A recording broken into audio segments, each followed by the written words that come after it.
Hi, welcome. In this video, I'd like to discuss the issue of sequencing, about getting the relationship right first before you enter into connecting certain dots. And again, so when you look at what's happening in the dog training world, what's very popular, okay, the whole kind of culture of training is focused in on approaching training as a learning-based exercise.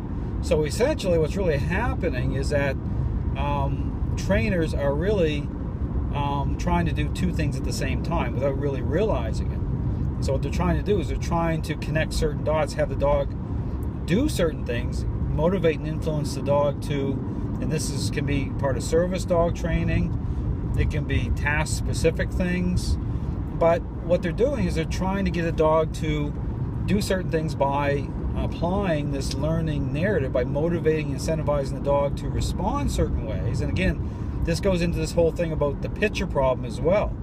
You know, what ties into this is that what's very popular in the dog training world is assuming that as you build a picture, have a dog do a sit, down, come and stay, that the relationship is moving in the right direction. And the thing to understand is that is not necessarily the case whatsoever. In fact, it's the wrong way to approach the dog training process at a relationship level.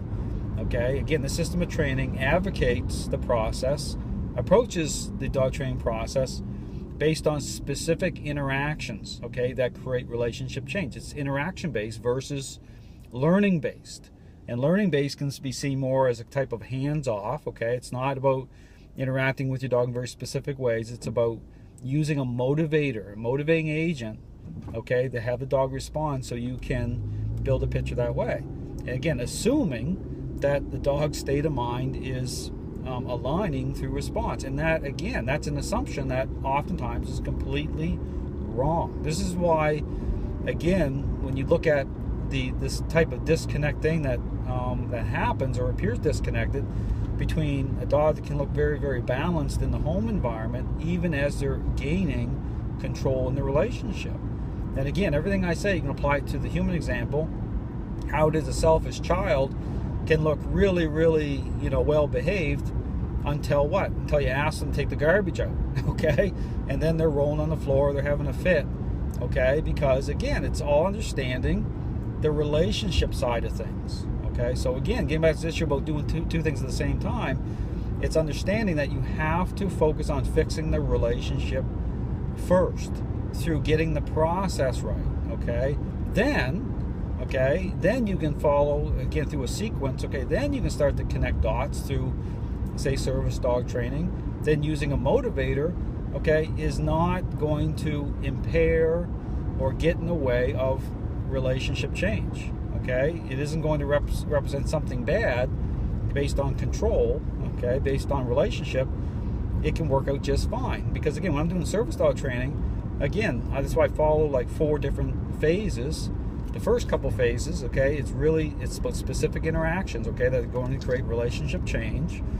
Then, okay, using a motivator, okay, to connect dots. So it's really understanding, okay, the sequencing, okay, the order of things, which again, what you're seeing out there in the dog training world, you're not seeing any of that.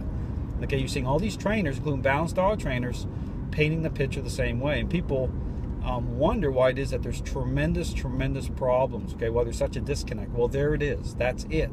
So again, I would encourage you to really think about what I'm saying. Every example I use, if you think about it at a human example, okay, with a relationship problem between, say, a selfish child and a parent, it will all make complete sense. Why it is that I approach training the way that I approach it. So again, it's all about the order of things, about getting the relationship fixed first.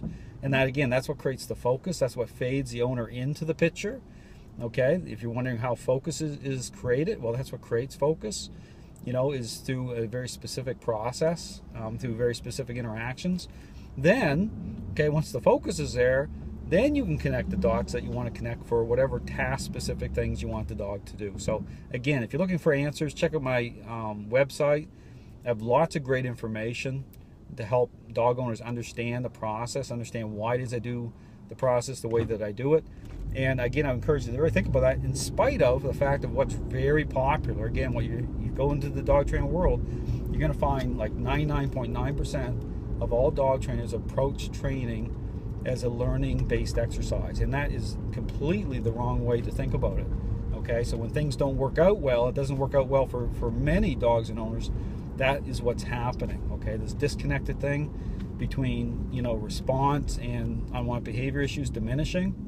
That's what's happening. Dogs are holding control through how learning is applied. So again, something to really consider and think about. Thanks for watching.